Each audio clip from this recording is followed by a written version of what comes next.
नमस्कार दोस्तों, पहलवान गुरुदीन ग्रुप ऑफ कॉलेज के यूट्यूब चैनल में आपका स्वागत है। मैं रामलाल रैकवार, प्रवक्ता राजनीति विज्ञान, पहलवान गुरुदीन विधि महाविद्यालय पनारी ललितपुर। हमारा आज का अध्ययन का विषय है शक्ति पृथक्करण सिद्धांत के पक्ष एवं विपक्ष में तर्क। मॉन्टेस्क्यू के द्वारा दिया गया जो शक्ति पृथक्करण सिद्धांत है उसके पक्ष एवं विपक्ष में तर्कों का आज अध्ययन करेंगे। शक्ति पृथक्करण सिद्धांत के पक्ष में तर्क। इस सिद्धांत के अनुसार पहले हम पक्ष में जो प्रसिद्ध राजनीति शास्त्रियों ने जो तर्क दिए हैं उनका अध्ययन करेंगे। पहला जो तर्क के अंतर्गत शीर्षक नागरिकों की स्वतंत्रता की रक्षा। शक्ति पृथक्करण सिद्धांत का पहला उद्देश्य नागरिकों की स्वतंत्रता की रक्षा करना है। इस विषय में प्रोफेसर हर्नशॉ ने कहा है कि यदि विधायिनी शक्ति को कार्यपालिका से संयुक्त कर उसे एक ही व्यक्ति के हाथों में सौंप दिया जाए तो स्वतंत्रता के लिए कोई स्थान नहीं रहेगा। ऐसी दशा में शासक मनमानी करेगा, अपनी इच्छानुसार शक्ति का प्रयोग करेगा, दमनकारी कानूनों का निर्माण करेगा और अपनी आज्ञाओं का पालन कराने के लिए कठोर से कठोर साधनों का उपयोग करेगा। शक्तियों का विभाजन हो जाने से सरकार का कोई भी अंग अपनी शक्तियों का दुरुपयोग नहीं कर सकेगा। अतः यह सिद्धांत निरंकुशता एवं स्वेच्छाचारिता से नागरिकों की रक्षा करके उनकी स्वतंत्रता को सुनिश्चित करता है। शक्ति पृथक्करण सिद्धांत के पक्ष के तर्क के रूप में जो दूसरा शीर्षक है शासन का कुशल संचालन। कार्यकुशलता के आधार पर इस सिद्धांत का समर्थन किया जाता है। शक्तियों का विभाजन हो जाने से शासन के तीनों काम विशेष योग्यता रखने वाले व्यक्तियों के हाथ में होगा, अतः शासन संचालन कुशलता के साथ होगा। इसके अतिरिक्त सरकार के तीनों अंग एक दूसरे से स्वतंत्र होंगे। कोई किसी के कार्यों में हस्तक्षेप नहीं करेगा, अतः प्रशासनिक कार्यों का संपादन कुशलता के साथ होगा।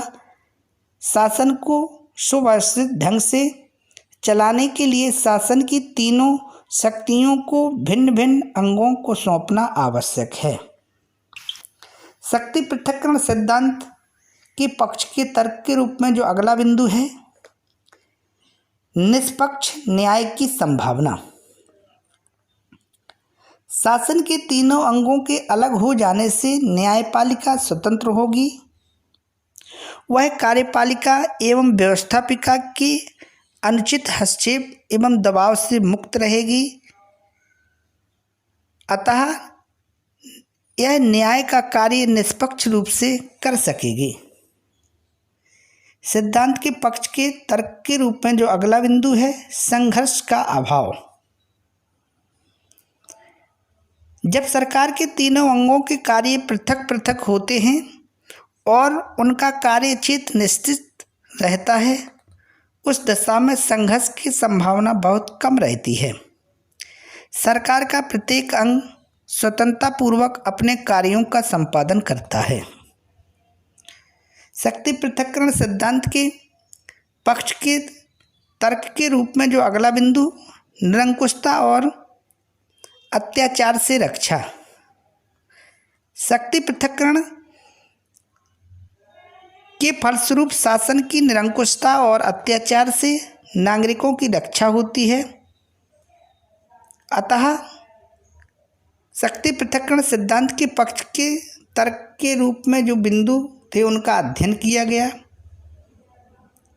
सिद्धांत की आलोचना या विपक्ष में जो तर्क दिए गए हैं उनका अध्ययन करेंगे। शक्ति पृथक्करण सिद्धांत का सिद्धांत पूर्णतः दोष रहित नहीं है। अनेक विद्वानों ने इसकी कटु आलोचना की। उनकी आलोचना के प्रमुख तर्क इस प्रकार हैं। पहला जो तर्क दिया गया, व्यवहारिक दृष्टि से असंभव।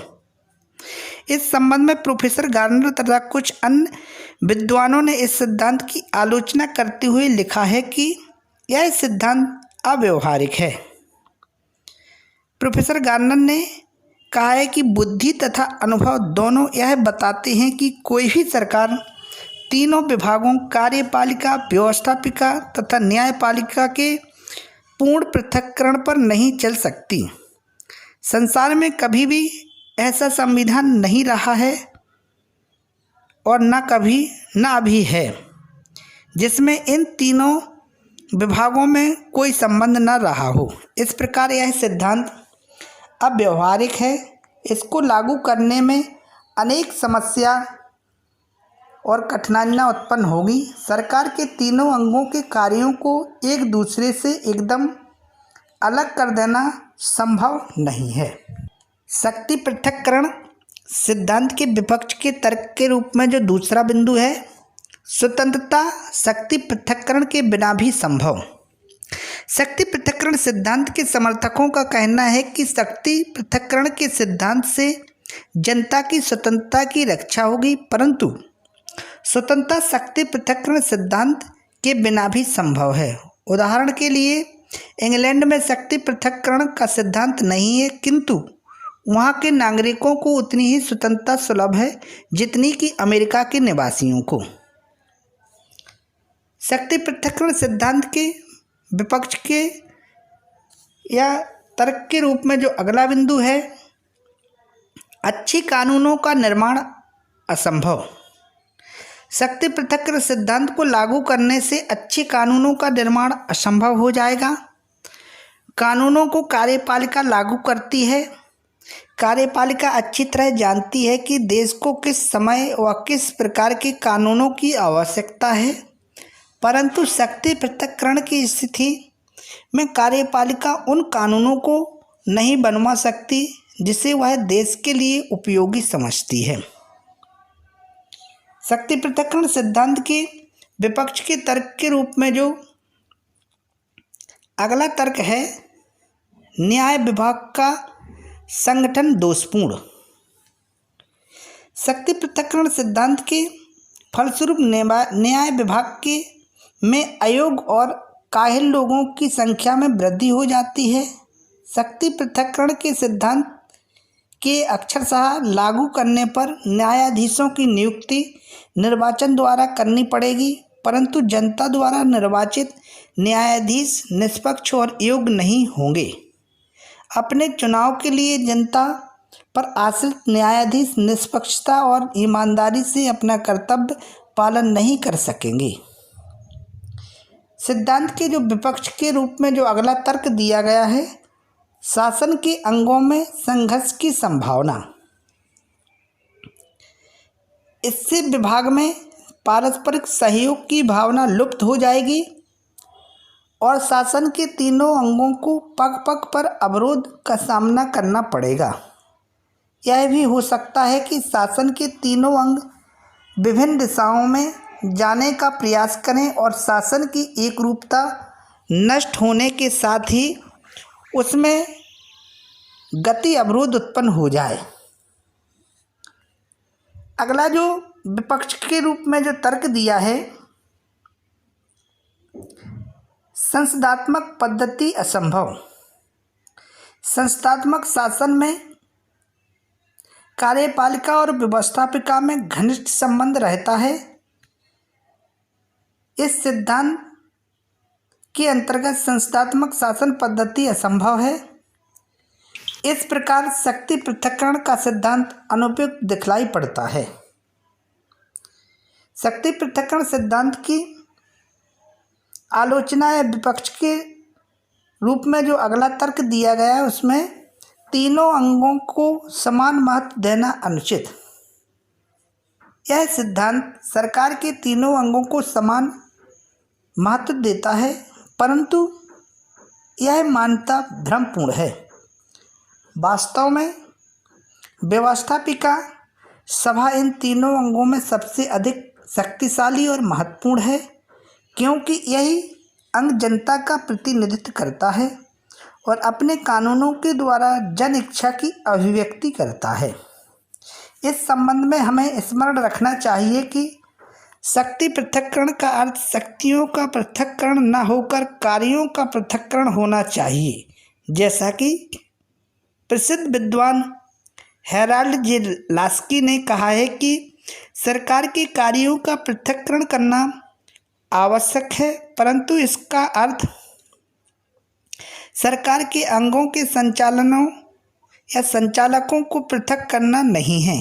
कार्यों का आंगिक पृथक्करण कुशलता की दृष्टि से नितांत आवश्यक है। शक्ति पृथक्करण सिद्धांत की आलोचना या विपक्ष के तर्क के रूप में जो अगला तर्क दिया गया है, निरंकुशता का भय। निरंकुशता का भय इस सिद्धांत के अनुसार यदि सरकार के तीनों अंगों को पूर्णतः पृथक कर दिया गया तो पारस्परिक संबंधों तथा पारस्परिक नियंत्रण के अभाव में संभव है कि तीनों ही अंग निरंकुश व स्वेच्छाचारी बन जाएं। इस सिद्धांत की आलोचना करते हुए प्रोफेसर गेटल ने कहा था कि शक्तियों की कठोर पृथकता कानूनी रूप से व्यक्त की गई राज्य की इच्छा के प्रशासन के लिए आवश्यक एकता और एक रूपता को रोकती है। अधिक सीमा तक किया गया नियंत्रण व संतुलन संघर्ष एवं विवाद उत्पन्न करता है, जो कि योग्य शासन के मार्ग में बाधा डालते हैं। इस संबंध में प्रोफेसर मैकाइवर ने लिखा है कि शक्तियों के पृथक्करण की आवश्यकता नहीं है, अपितु आवश्यकता इस बात की है कि उनमें उचित सामंजस्य किया जाए। लास्की ने भी अपना मत व्यक्त किया है और कहा है कि कार्यों का पृथक्करण होना चाहिए, पर इसके लिए यह आवश्यक नहीं है कि कर्मचारी भी अलग अलग हों। निष्कर्ष रूप में हम कह सकते हैं कि शक्ति पृथक्करण की इस व्यापक आलोचना के बावजूद इसको एकदम असंगत कह देना उचित नहीं है।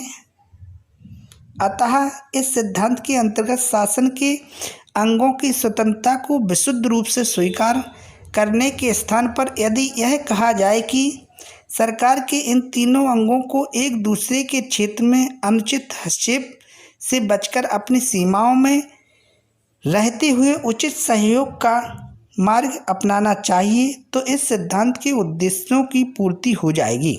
संभवतः मॉन्टेस्क्यू द्वारा प्रतिपादित इस शक्ति पृथक्करण सिद्धांत के मूल में इसी विचार को दृष्टि में रखा गया था।